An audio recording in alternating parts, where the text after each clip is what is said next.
Hemos iniciado la grabación de la clase, se nos faltaba. Muy bien, vamos a empezar con el abordaje inicial del paciente crítico.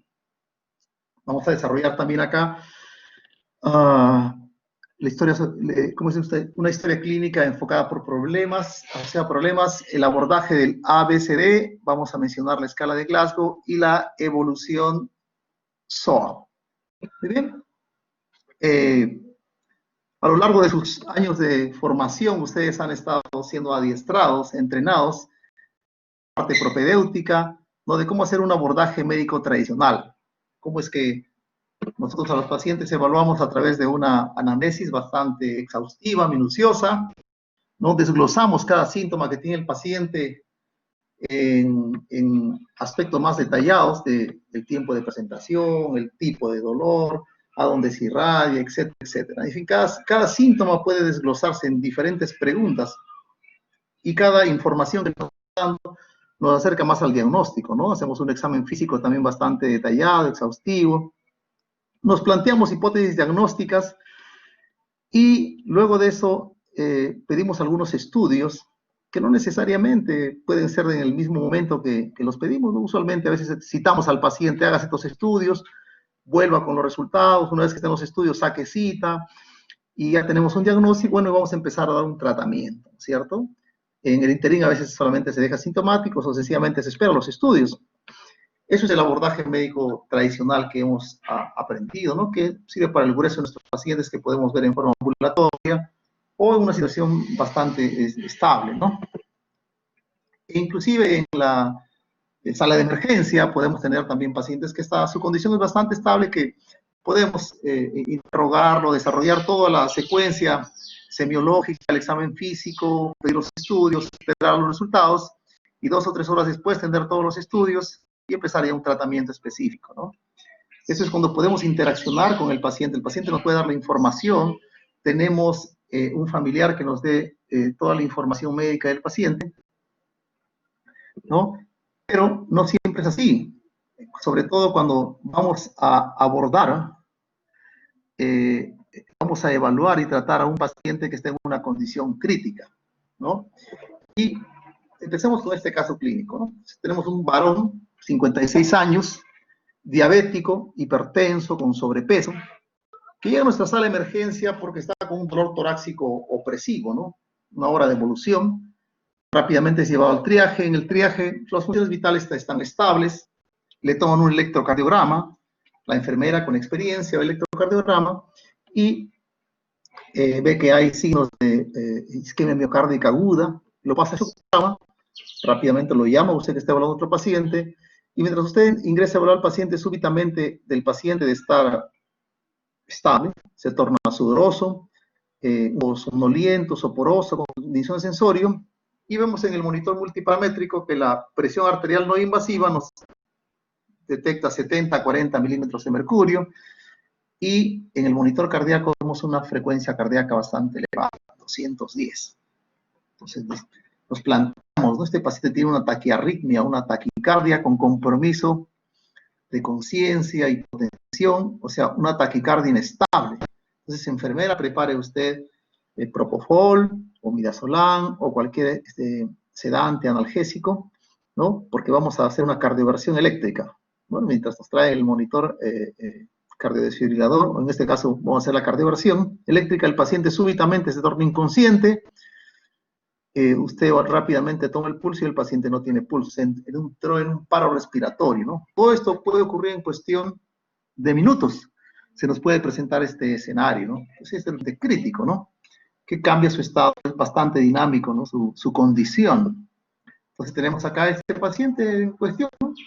Ese electro que le toman, tienen cambios electrocardiográficos desde B2 hasta B4, es decir, la cara anterior y la cara lateral, tanto baja como alta, también tienen uno ya BL, pues es un infarto miocardio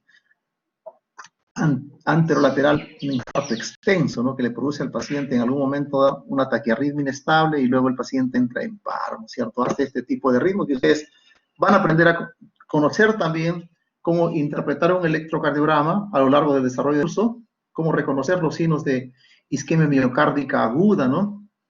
los signos de injuria miocárdica, también a reconocer un trazo en ritmo, un trazo anormal en el ritmo, ¿no? Como en este caso unos complejos anchos, ¿no? Rápidos, que corresponden a taquicardia ventricular, y posteriormente el paciente entra en este tipo de ritmo, complejos también anchos, bastante irregulares, bastante caóticos, ¿no? Que no logran ser detectados apropiadamente por el monitor cardíaco y pueden ver acá una frecuencia que no corresponde al ritmo que tiene, a la velocidad que tiene este ritmo caótico, que se llama fibrilación ventricular, que es el principal arritmia que produce la muerte, ¿no? Sobre todo en un paciente que haber estado bien súbitamente entra en paro cardíaco, usualmente asociado a un problema de isquemia miocárdica, ¿no? Y el paciente después entra en un ritmo mortal, ¿no? de un peor pronóstico, como es una asistolia. Aún así, este paciente, como es un paro presenciado, y está el equipo médico con toda la logística, los medicamentos y el aparataje para darle un soporte vital, este paciente puede salir del paro. Inclusive si sale del paro, el paciente puede ir después a un cateterismo cardíaco, etc. Entonces, definitivamente hemos estado nosotros frente a lo que es un paciente crítico. Y este es el concepto que ya lo hemos tocado en la clase pasada y que ya debe estar en ustedes, digamos, ya bastante sedimentado, ¿no? Muy bien, entonces, no sé si está con nosotros Chávez Valencia, Laisa Lisset Chávez Valencia, ¿está con nosotros? Sí, doctor, presente. ¿Cómo está, doctora Chávez? Una pregunta, quisiera usted que nos recordara qué cosa es un paciente crítico. Un paciente crítico es un paciente que inicia con una inflamación aguda, con una enfermedad aguda, y esta enfermedad aguda va a provocar una disfunción orgánica sistémica de varios órganos, que va a ser reversible si hay intervención. Y si esta intervención busca una calidad de vida de este paciente que sea aceptable. Claro. También importante ver que el paciente requiere medidas de reanimación, diagnóstico, tratamiento, que sean rápidas, ¿no? Es decir, apropiadas y oportunas en su momento, ¿no es cierto? Porque mientras más retraso hay, aumenta la mortalidad, ¿no es cierto? Por ejemplo, en este caso del paciente que hemos mencionado que viene con dolor torácico agudo, ¿cuál es el órgano afectado? El corazón. El corazón. ¿Debido a qué? ¿Debido a qué se afecta el corazón? ¿Qué tuvo el paciente? ¿Perdón? Doctor, no le escuché la primera parte del caso. ¿Debido a qué se afecta el corazón de este paciente? ¿Debido a qué ha tenido el paciente? ¿Me escuchó? Un infarto. Sí, doctor, ahora sí lo escuché. Debido a un infarto. ¿Ha tenido qué cosa? Un infarto, ¿no es cierto? Entonces el paciente tiene un infarto y producto de eso entra, o sea, esto es rápido, ¿no? Se presenta el paciente crítico, presenta una disfunción otra, de repente el infarto, llega a la emergencia, el paciente con las funciones vitales estables, pero súbitamente hace una arritmia cardíaca. Y esa arritmia tiene compromiso hemodinámico, tiene deterioro hemodinámico y el paciente entra en un shock de tipo, en este caso, cardiogénico, ¿no es cierto? Porque su corazón no bombea bien y el paciente 7-4 con esa arritmia y súbitamente esa arritmia es una taquicardia inestable, ¿no? Entra un ritmo de paro, primero con una fibrilación ventricular y luego entra en una sistolia, ¿no? Entonces es importante, eso es lo que define un paciente crítico, que el paciente presenta agudamente una injuria, ¿no? Una enfermedad agudamente que produce disfunción y esta condición obviamente tiene un alto riesgo de muerte, ¿no es cierto? Si no se actúa rápidamente, si el paciente en este caso, doctora Chávez, ¿está ahí? Doctor. El paciente Sí. hace paro. ¿Y cuál es la medida siguiente que es cuando un paciente hace paro? ¿Qué cosa hay que hacer en ese momento? ¿Cuál es ese soporte inmediato que se le tiene que dar?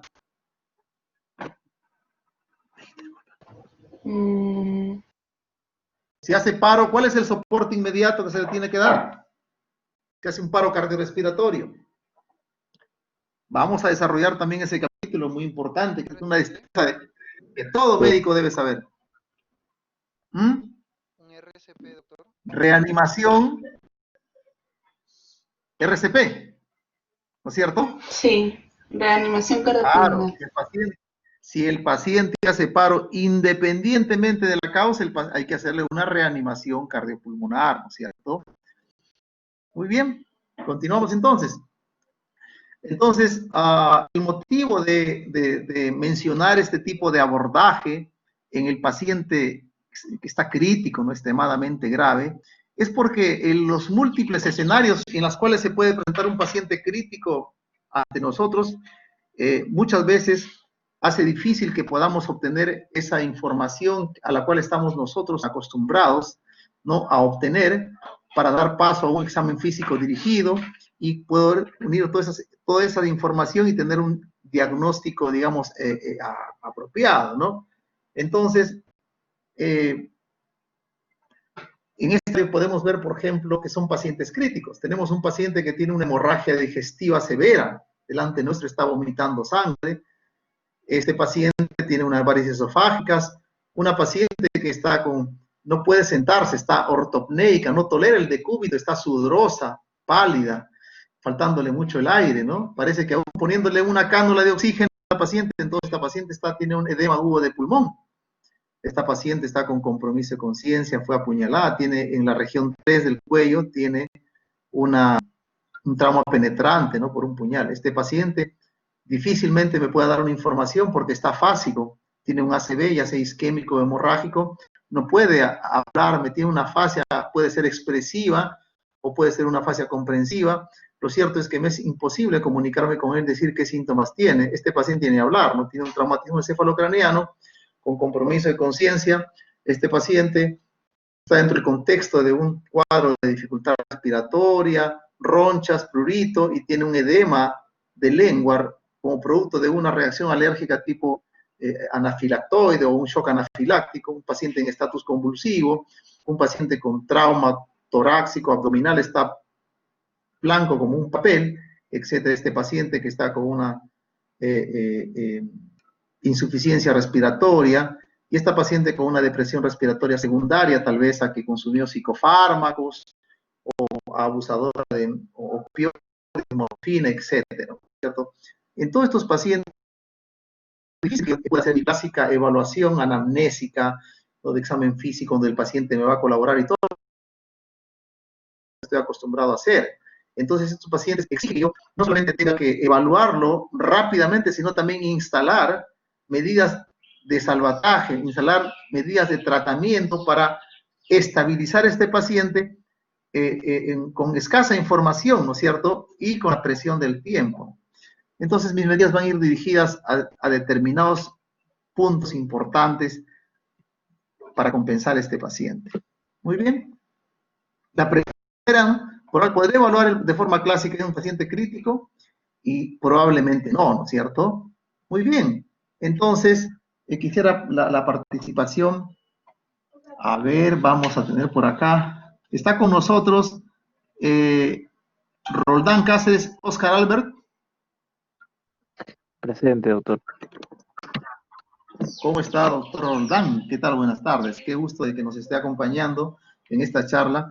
Entonces, mi pregunta es, ¿podré evaluar a los pacientes de una forma, a este paciente crítico de una forma clásica, como hemos aprendido hasta ahora, están enseñado? ¿Se podrá o no se podrá? No, doctor. ¿Y por qué cree que no se pueda? ¿Cuáles cree que sean los motivos? Porque en muchos casos son pacientes que no pueden hablar o no pueden brindar información. Claro, ¿no? Porque el paciente a la justa puede respirar, otros están afásicos, otros están con trastorno de conciencia, ¿no? Otros no pueden ni respirar. Este paciente está con convulsiones persistentes. este paciente le haces una pregunta y cada vez que intenta hablar, entonces va a ser difícil, ¿no? Entonces, gracias por su participación, doctor Roldán. Muy bien, entonces, probablemente no, ¿no es cierto? Por razones, compromiso de conciencia, caso de TEC, ACV, afásico, falla respiratoria severa, el paciente la justa puede hablar, o tenga tal vez una obstrucción de la vía aérea, e inclusive podemos tener problemas de barrera idiomática, ¿no? Tiene un paciente extranjero y súbitamente tiene un accidente, una emergencia, entra en una situación crítica, y si habla inglés, pues tengo la lista acá y muchos de ustedes por lo menos tienen un inglés intermedio, básico, algunos avanzado, podrían lidiar por eso, pero recuerden, el mundo está globalizado y no sería raro tener pacientes, un paciente de Indonesia, un chino, un vietnamita o un paciente ruso, y conseguir gente que fácilmente, que en ese momento, que nos llegue a la guardia, nos pueda ayudar, es un poco complicado, ¿cierto?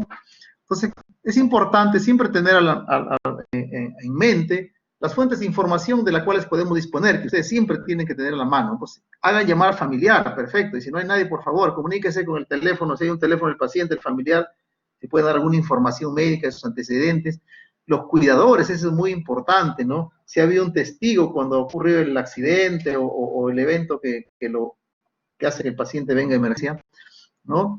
Auxiliares, personal de salud prehospitalario, ¿no? Los que, cómo lo han encontrado, si es que en un accidentado hubo mucha sangre en el punto de atención, en el foco de atención en el prehospitalario, si el carro estaba muy deformado, si estaba el volante deformado, si estaban los parabrisas deformados, que nos puede dar una idea de qué tan severo ha sido el traumatismo, por hablar así de un traumatismo, ¿no? De qué altura se cayó el paciente, etcétera, ¿no es cierto? Entonces, la policía también nos puede dar una información, echar mano de cualquier fuente de información, pero entonces, muchas veces ocurre esto, ¿no? No hay nadie, ¿no? Nadie puede informarnos porque nos traen al personal, dice, lo encontramos en la calle, la gente pidió auxilio, fuimos, no sabemos si de qué es alérgico, de qué enfermedad padece, cuál es su estado, sus antecedentes patológicos, etcétera, ¿no es cierto? Muy bien. Entonces, sí, otra cosa importante son unos datos claves que eso tienen que tener ustedes en mente siempre cuando vayan a evaluar a un paciente, ¿no es cierto? Uno, que no dejar de ampliar la historia con familiares cercanos. Si bien es cierto que usted inicialmente va a hacer el abordaje de las prioridades que puede en ese momento matar al paciente, usted va a compensar, pero nunca desdeñar que cuando lleguen familiares, a veces los familiares llegan muy posterior a la ambulancia, ¿no? A los 15, 20 minutos, a la media hora, a la hora aparecen o se les notifica. Entonces, no dejar de ampliar la historia clínica con familiares cercanos, ¿no es cierto? Eso es muy importante. Es un aporte que agradezco bastante al maestro Jorge Arturo Serna Barco, que nos ha enriquecido en este caso la charla, ¿no es cierto? Especialmente dice, lo más cercano es, al sexo femenino por ser más acuiciosas y observadoras. Es muy importante, ¿no? Ellas te pueden decir con exactitud qué medicamento están tomando, a qué hora lo toma, si es que el blister está, la medicación realmente el paciente lo toma o no, o si es descuidado en tomar sus medicinas. A veces el paciente no toma sus medicamentos. Con más detalle nos pueden decir cómo ha evolucionado la enfermedad, ¿no? A veces, muy bien. Si es que el paciente estuviera en piso, o sea, se descompensó en piso y ustedes son parte del equipo, en este caso de terapia intensiva, que viene a evaluar el paciente, usted es importante que revise la historia clínica, revise las evoluciones de enfermería, porque ellos están más cercanos al paciente, cuidándolos las 24 horas del día, y suelen ser más honestas cuando escribimos, cuando hacen sus notas de evolución, ¿no? Pone la hora exacta, exactamente lo que vieron, su percepción. Entonces, se obtiene más información del inicio de la enfermedad, ¿no es cierto? Pues entonces esa cosa es importante. A veces preguntar ahora en la historia clínica nos rinde mejores frutos para plantear un diagnóstico más rápido y obviamente ahorramos más que en vez de estarle pidiendo una serie de estudios que a veces se pueden retrasar, ¿no? O sea, no solamente depender de los estudios de imagenológicos o exámenes laboratoriales, ¿no? Entonces no hay que contentarse con una sola entrevista. Dos o tres veces hay que ampliar la anamnesis. Si hay alguna persona que tiene mayor información, ¿no es cierto? Que nos pueda mejorar la información paciente, que nos lleve a un mejor cuidado, un mejor diagnóstico, que nos pueda aclarar el panorama de la condición del paciente, ¿no? Muy bien, entonces, ¿cómo abordamos al paciente crítico? Ya tenemos el paciente crítico frente a nosotros, ¿cómo vamos a abordar, no? En primer lugar, lo que nos interesa abordar son sus prioridades, es decir, vamos a evaluar aquellas condiciones que pueden matar al paciente, aquellas condiciones que ponen en riesgo inminente de muerte al paciente, ¿no? Muy bien, entonces el abordaje que estamos acá planteando y es un abordaje que se llama el A, B, C, D, E, que ya con algunos alumnos inclusive ya hemos hecho alguna práctica, ¿no? Y conocen. Entonces, básicamente, el abordaje en la letra A se habla de airway, ¿no? Son acrónimos en inglés, ¿no? Airway, que significa vía aérea, y lo que nos interesa fundamentalmente, valor, es la permeabilidad de la vía aérea. Que la vía aérea esté permeable, ¿no es cierto? B es breathing, que es respiración, y que lo que nos interesa ver acá es su capacidad de ventilación, si el paciente tiene unos signos de falla ventilatoria, ¿no? C, de circulación, circulation, ¿no? Y que básicamente lo que tenemos que buscar acá son signos de shock circulatorio, signos de hipoperfusión tisular, ¿no? Que trasunta más allá, mucho se ha acostumbrado a pensar que hipotensión es igual a shock, ¿no? O que sin hipotensión no hay shock, que es lo más peligroso, ¿no es cierto? Que dice, no, si tiene presión, 16 está bien, dice, no está en shock, ¿no? Entonces, y esto no es así, vamos a ver luego, ¿no? También vamos a ver, importante en la letra D, eso lo vamos a ir desglosando, ¿no? En forma exhaustiva. La letra D habla sobre déficit neurológico, ¿no? Donde vamos a evaluar básicamente el nivel de conciencia y la focalidad, es decir, si el paciente tiene un déficit en determinada área de su cuerpo, ¿no? Ya sea en una extremidad superior, inferior. Muy bien. Y por último tenemos la letra E. La letra E tiene que ver con lo que es exposición y examen completo, ¿no? Muy bien. Entonces empezaremos sin antes dejar de mencionar algunas reglas básicas de este abordaje. En primer lugar, hay que hacer una evaluación primaria completa. No se puede pasar al B si no ha evaluado el A. Y así sucesivamente. No puede usted ir de frente a evaluar las pupilas en el D si usted no ha visto antes el B y el C. Y no solo eso, sino también no ha dado solución a los problemas agudos que pueden presentar en cada parte, ¿no? Entonces, trate primero lo que puede causar la muerte. Luego que damos un tratamiento o cualquier tipo de intervención, tenemos que evaluar los efectos de la intervención. Si yo tengo un paciente que está, por decir, con un Glasgow, una escala de coma de Glasgow baja, es decir, 6 o 7, entonces eso me cumple con la definición de lo que es un coma. El paciente que tiene 8 o menos se define con su estado neurológico de coma. Y un paciente con este Glasgow ha perdido su capacidad de proteger su vía aérea, entonces el paciente tiene que hacer, obviamente, probablemente el control definitivo va a ir con un tubo endotraqueal, pero antes de eso tengo que permeabilizar su vía aérea, porque recuerden que la principal causa de un paciente que pierde la conciencia, la principal causa de obstrucción es la caída de la lengua hacia atrás, ¿no? Músculos que se laxan y bloquean la permeabilidad de la vía respiratoria. Entonces, si yo a mi paciente lo veo que está con Glasgow 7 y encuentro y lo veo 86, 85 en el oxímetro de pulso, entonces yo hago una hiperextensión del cuello, obviamente si no es en un contexto no traumático, ¿no? Porque si es en un contexto no traumático no puedo pues hiperextender el cuello, tengo que hacer otras maniobras. Entonces al hiperextender el cuello el paciente después, porque sus niveles de saturación levantan del 88, 89 que estaba, hasta 95, 96, ¿no? Porque aparentemente el paciente no tiene un compromiso respiratorio, solamente es un compromiso de nivel de conciencia. Entonces es importante, intervención que hago, tengo que evaluar los efectos de mi intervención. Otra cosa importante, ¿no? Solicitar ayuda temprana. Este es un aspecto muy importante. ¿Me escuchan apropiadamente? Sí, doctor, sí se escucha. Gracias, les agradezco. Si es que en un momento se va la señal o no me escuchan, por favor, me lo hacen saber en forma rápida, ¿ya? Continuamos entonces. Sí, Les doctor. decía que un aspecto importante en el trabajo con un paciente crítico es solicitar ayuda temprana, ¿no es cierto?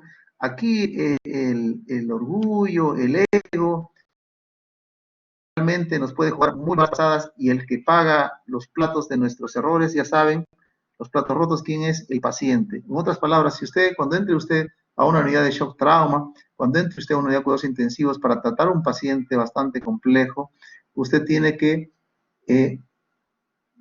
hacer origami con su ego, ¿no es cierto? Envolverlo con un papelito y metérselo a su bolsillo, porque acá se trabaja en equipo, es muy importante, ¿no? Entonces, otra cosa importante también cuando vemos hay que reevaluar periódicamente al paciente, ¿no? Los estados son, como hemos visto, este paciente que llegó bastante cambiantes, ¿no? Es un paciente que ingresó con funciones vitales estables y de un momento a otro el paciente se tornó inestable, ¿no? Con la frecuencia cardíaca muy elevada, la presión alta, trastorno de sensorio, y minutos después el paciente ya no estaba inestable, estaba clínicamente muerto, o sea, no tenía presión, no tenía pulso, o sea, entró en paro, que clínicamente el paciente luce como muerto, ¿no? Entonces, ¿qué es una condición reversible? Sí, porque eso ocurrió, que tú lo has presenciado, ¿no? Un minuto o dos y pues el paciente puede, con maniobras de reanimación cardiopulmonar avanzada, rápidas y apropiadas y trabajo en equipo, el paciente puede revertirse, ¿no? En este caso, si está con una fibrilación, una descarga eléctrica, hacia una desfibrilación, el paciente puede rápidamente salir del paro, ¿no? Muy bien. Y otro punto importante, el mundo va a ser diferente desde ahora, chicos. Estas cosas que estamos haciendo, me hubiera gustado hacer las prácticas en esta hermosa sala que tiene en el 5º piso, que es esta sala para lo que es el trabajo de simulación. El mundo está cambiando. ¿Qué significa esto, chicos? Significa de que la bioseguridad, desde ahora nos estamos siendo conscientes de qué tan importante es protegerse, ¿no es cierto? Muchos lo hemos tomado a veces un poco laxo, pero es importantísimo la bioseguridad, ¿ya? Hay que evaluar no solamente la bioseguridad de nosotros, sino también la bioseguridad de la escena.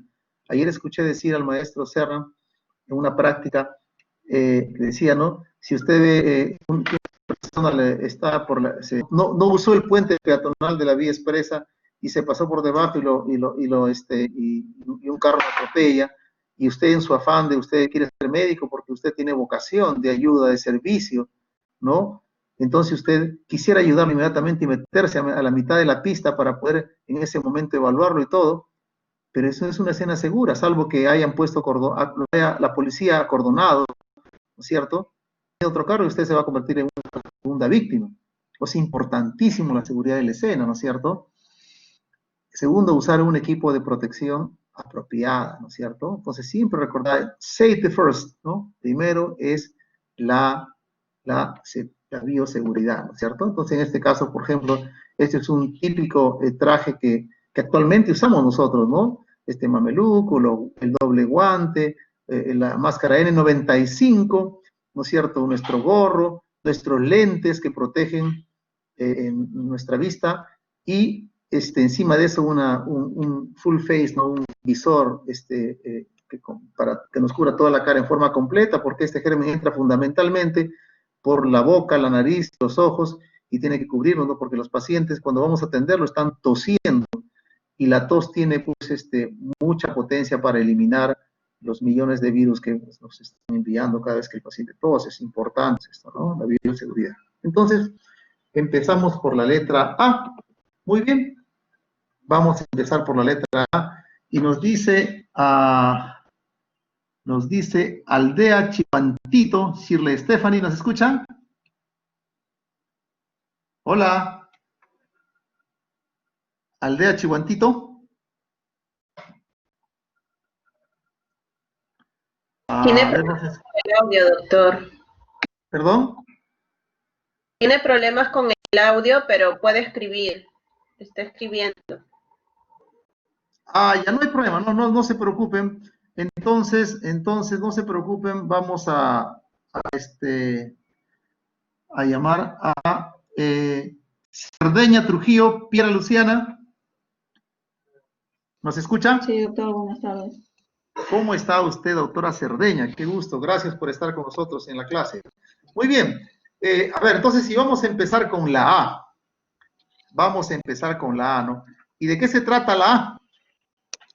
¿Recuerda? A era para vías aéreas permeables. Exactamente, vía aérea permeable. ¿Y cómo cree que yo voy a evaluar que una vía aérea está permeable? O sea, ¿cómo voy a darme cuenta que la vía aérea está permeable? ¿Qué voy a ver? ¿Qué voy a observar? Usted mencionó que era para ponerle el tubo pretraqueal. No, esa va a ser la acción que usted va a hacer, pero usted no de frente no le va a poner a un paciente un tubo endotraqueal. Primero tiene que evaluar, ¿no? Por ejemplo, ¿me escucha, doctora Cerdeña? Sí, sí, doctor. Perfecto, supóngase que usted llega, me encuentra en el suelo, ¿no?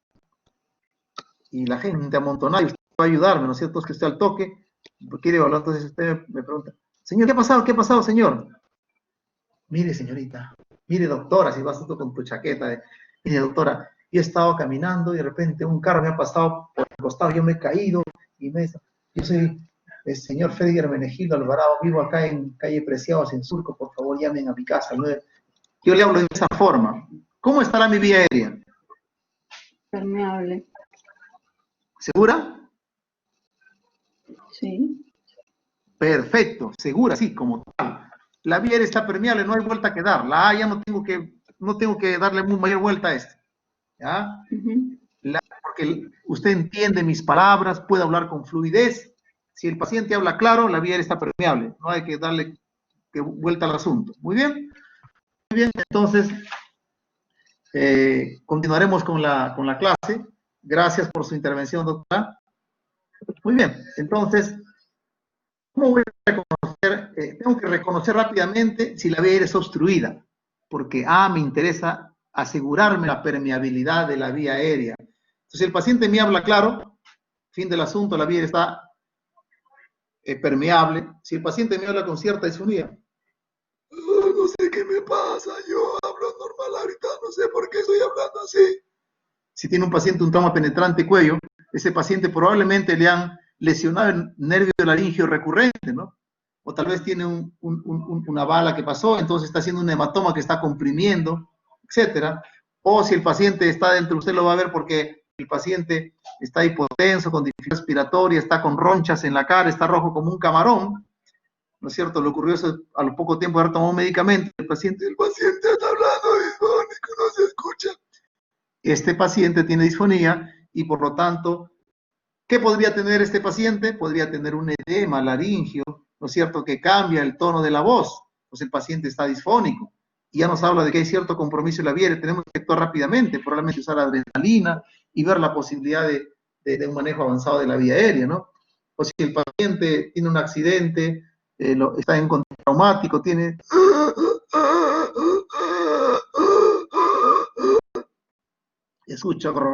escucha este gorgordeo que se llama, puede ser que tenga los dientes se hayan roto, coágulos de sangre, saliva, vómitos, restos alimentarios que están dando vuelta en su garganta cada vez que el paciente responde. Este paciente va a requerir, tiene compromiso en la vía aérea, ¿no? Por presencia de cuerpos extraños, etc. O sencillamente el paciente no responde. Entonces yo rápidamente me acordé de mi escala de Glasgow. Señor, estimula, nada, no abre los ojos, un punto.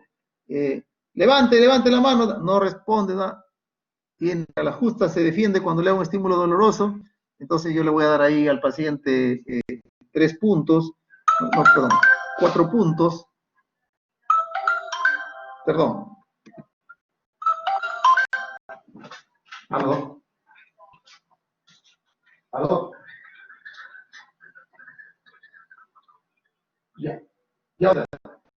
Ya autorizo eso.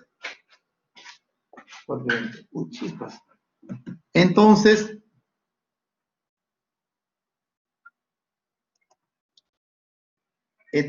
el paciente tiene la vía aérea obstruida, ¿no es cierto?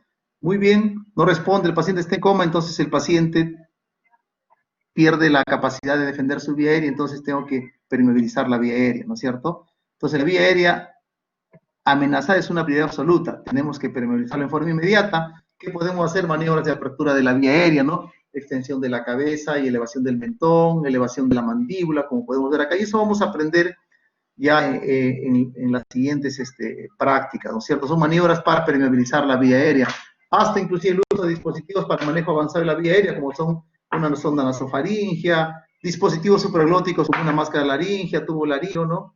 O hacer un manejo definitivo a través de la colocación de un tubo endotraqueal, una vía quirúrgica, etcétera, ¿no es cierto? Entonces vemos acá diferentes dispositivos que existen para poder nosotros, estos son cursos de entrenamiento que son para poder manejar la vía aérea, ¿no?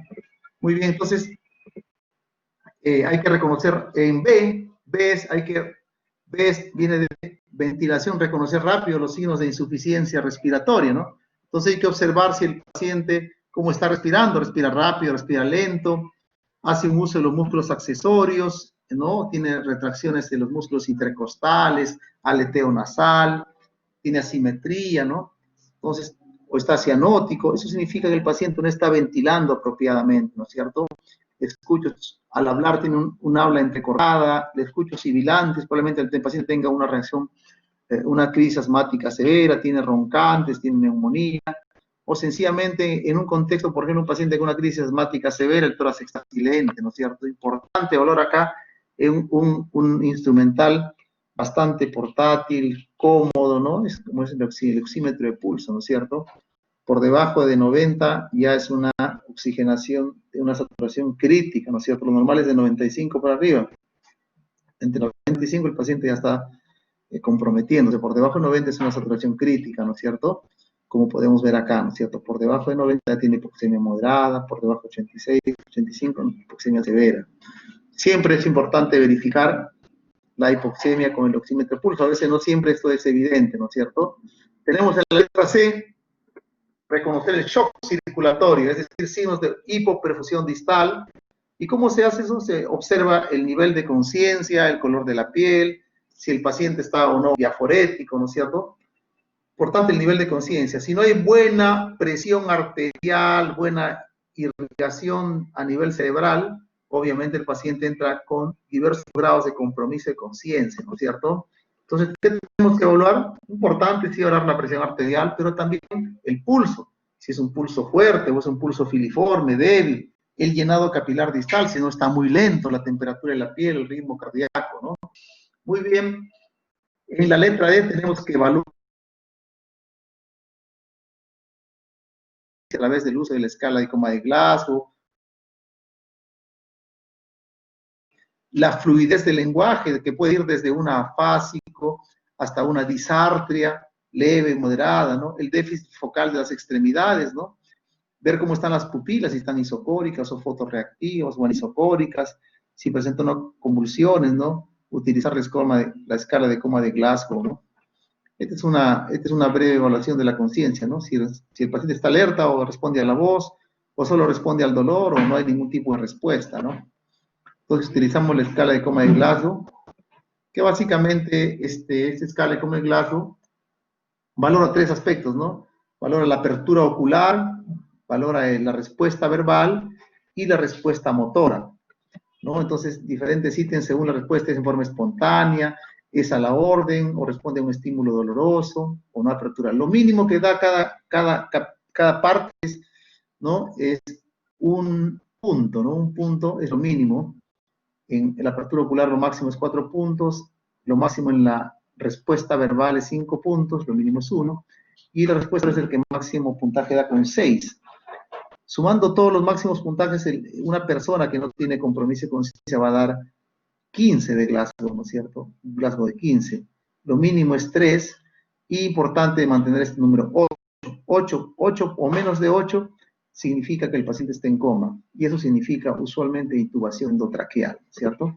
Muy bien ver si el paciente lateraliza, o sea, si no puede mover una pierna, si tiene hemiparesia, hemiplegia o monoparesia, ¿no? O sea, si hay un déficit focal neurológico, ¿no es cierto? Examinar las pupilas, por ejemplo, este paciente tiene una anisocoria, podría significar que tenga, en un contexto traumático, un hematoma epidural, ¿no es cierto? Un hematoma epidural, que requiere una intervención neuroquirúrgica inmediata. También ver el paciente tiene trastorno de sensorio y a veces no tiene ni siquiera un problema de mayor, digamos, gravedad que va a requerir una cirugía, nada, sino sencillamente es un paciente que está haciendo una hipoglicemia, ¿no? Recordar, por debajo de 60 ya el paciente puede hacer síntomas, con 42, 15 de glucosa son niveles de glicemia muy, muy de hipoglicemia muy bajas que definitivamente comprometen al paciente y entra en lo que se llama un coma diabético, ¿no? Que rápidamente revierte con administrarle la glucosa. Siempre los pacientes con síndrome de conciencia se ve su glucosa en forma inmediata, porque es algo que es dañino al cerebro y rápidamente reversible, con una simple intervención de aplicarle dextrosa en forma endovenosa. Muy bien, entonces ahora tenemos el exposición importante, ¿no es cierto? Evaluar bien, el paciente está en decúbito dorsal. Sí. Doctor, Hola. Doctor, soy la delegada, soy Franca. Sí. Quería decirle, hay un pequeño grupo que no tiene clase ahorita. Entonces, los que sí tenemos clase, en todo caso nos retiramos a entrar al otro curso, pero usted puede seguir explicando la clase porque va a quedar grabada. Entonces, lo que nos faltó ver, lo podemos ver después. ¿Le parece? Para que pueda continuar. Igual nosotros lo vamos a ver después, para que pueda explicar la clase normal, sin problema. Ya, perfecto. Sí, y así me faltan unos 5 minutos nada más, ¿ya? Listo. Pasa, doctor, que es que en el otro curso el doctor ya nos ha dado un tiempo hasta las 4:23. Aquí tengo a la delegada del otro curso, que es Laura, y ya nos mandó el mensaje. Por eso le digo, los que tenemos el curso de tía nos salimos, pero hay un pequeño grupo que no tiene ninguna otra clase ahora. Se pueden quedar mientras hasta que usted termine y continúa la clase con calma. Por eso le aviso, hay un grupo que nos vamos a retirar. Yo ya le tomé foto de la lista de los que han estado acá presentes. Después se las envío. Ya, gracias. Ya, doctor. Sí, yo también tengo la práctica luego de esto. Gracias. Muy bien, entonces continuamos. En E vemos hacer la exposición y examen completo del paciente, ¿no? Entonces es importante porque vamos a encontrar signos de trauma oculto, focos infecciosos ocultos, algunas claves diagnósticas, ¿no? Por ejemplo, de signos de abuso, etcétera, ¿no? Entonces, hay que, también importante en esta parte, significa environment, o sea, proteger del ambiente al paciente, sobre todo ambientes fríos, en la cual el paciente puede entrar en hipotermia, y la hipotermia se asocia a un peor pronóstico del paciente, ¿no? Entonces, es importante también acá, cuando hagamos esta exposición, que implica a veces desvestir al paciente, respetar su dignidad y privacidad, sobre todo en ambientes donde hay mucho hacinamiento y no hay espacio para la privacidad del paciente, ver la forma de poner un biombo o alguna barrera mecánica donde no se exponga pues al paciente su dignidad o su privacidad. Presentarse en forma respetuosa, explicar lo que se le va a hacer al paciente. O sea, como les decía acá, esa vez el paciente está con ropa y no vemos este tipo de marcas que tiene el paciente, ¿no es cierto? Muy bien. Y por último, la evaluación secundaria, que implica ya completar el examen del paciente, ¿no? Hacer una otoscopía, hacer un fondo de ojo, o cualquier examen que yo crea conveniente, un tacto rectal, etcétera. Ampliar la historia para afinar el diagnóstico con familiares o otras personas, amigos, ¿no? La policía, etcétera, ¿no? Y algunos estudios de emergencia que podían también hacer un electrocardiograma, una ecografía, una ecovisión, ¿no? Una gasometría arterial, análisis de emergencia, etcétera, ¿no? Radiografías. Y luego de eso ya el paciente evaluado, compensado, puede disponerse el paciente, y este paciente crítico, poco probable que de estar crítico se vaya a su casa o pase a un piso común, ¿no? Usualmente el paciente se va a una sala de cuidados intensivos, a una sala de cateterismo.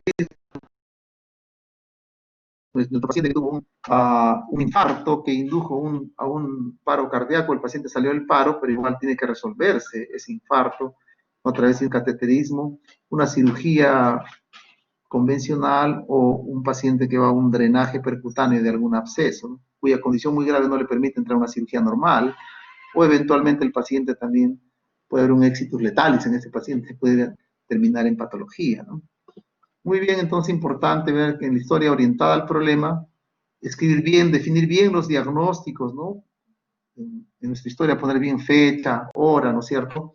Pues ahora estos diagnósticos son bastante frecuentes en esta época, ¿no? Insuficiencia respiratoria por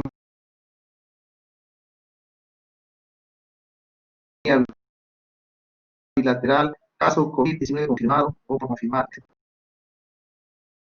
Ustedes van a hacer porque es algo que durante su rotación van a estar siempre acompañados al equipo de la especialidad en la cual estén rotando en ese momento, ¿no? Entonces, recordarse como soap, como jabón, ¿no? Muy bien, es entonces importante antes de empezar la nota es que usted tiene que verificar que va a escribir en la historia clínica correcta, ¿no?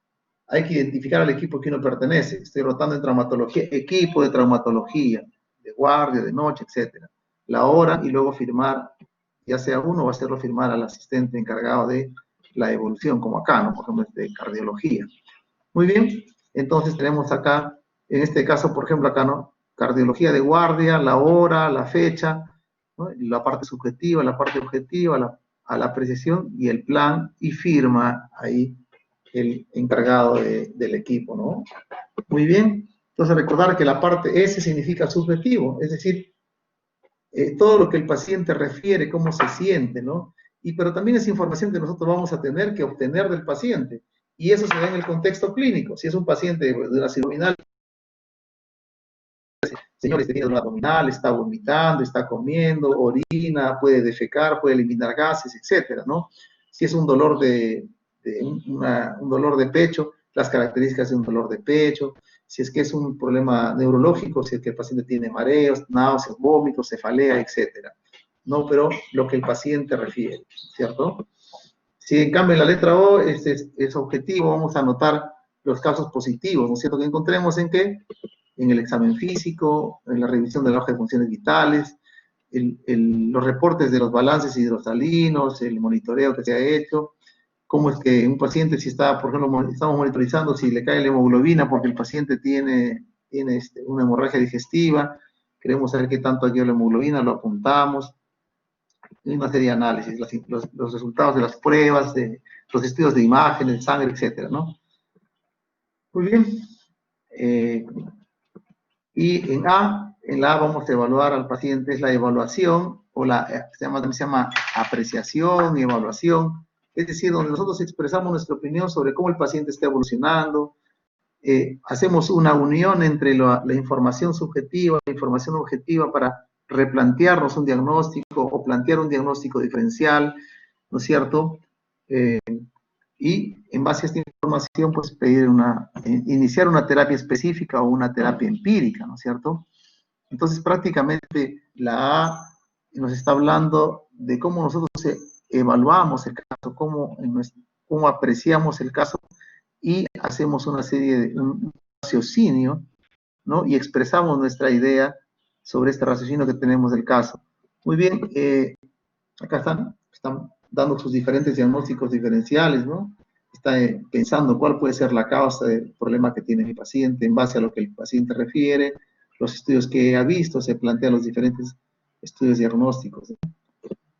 Y plan, por último, plan, ahí se va a enunciar lo que se va a hacer para solucionar los problemas que tiene el paciente, ya sea que estudios diagnósticos de sangre, imágenes, o interconsultas a otras especialidades, tal vez ya determinar que requiere un tratamiento médico de tipo quirúrgico o intervencionista, y la disposición del paciente, ¿no? Tal vez si el paciente pasa a piso, ¿no? O pasa a otra especialidad, se va a su casa, etcétera, ¿no es cierto?